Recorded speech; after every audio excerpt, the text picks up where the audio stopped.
You might have heard of vehicles that can travel directly downwind faster than the wind, while being powered by that wind. But there's a lot of confusion and controversy about it. Well, I wanted to settle this once and for all. Well, probably not, but I wanted to show you a thought experiment that helped me to get my head around it. There's more detail in my blog post linked below. We start with a normal propeller-driven plane. The propeller is pushing air backwards, and that's producing forward thrust. Using a simple model, we can derive the absolute minimum amount of power that needs to go into that propeller, which is a function of the work being done on the air to give it that push. Then flipping the equation around, we can express the thrust as a function of the power in, and let's put in an efficiency factor eta for some real propeller.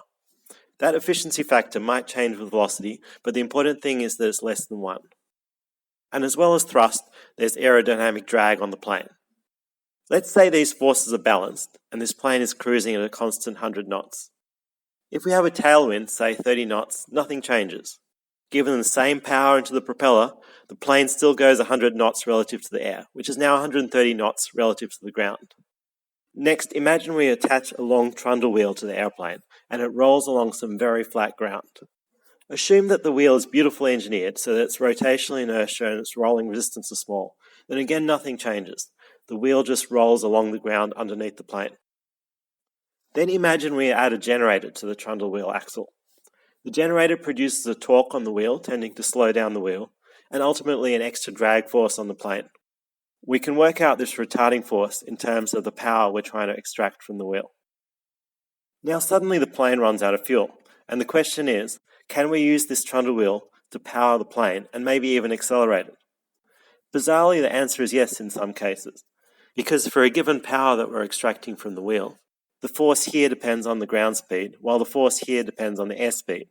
So if there's enough difference between the ground speed and the airspeed, that means enough wind speed, we can have excess thrust. And neglecting the aerodynamic drag on the plane, which we can try and optimize by engineering, we need the system efficiency to be better than this ratio of airspeed and ground speed. If we substitute in for airspeed, we can get this expression, which bounds the maximum ground speed in terms of the wind speed and efficiency. And it's interesting that, in theory, as the efficiency approaches 1, the denominator approaches 0, and the ground speed could be much larger than the wind speed. And of course, as the wind speed approaches 0, the maximum speed is 0.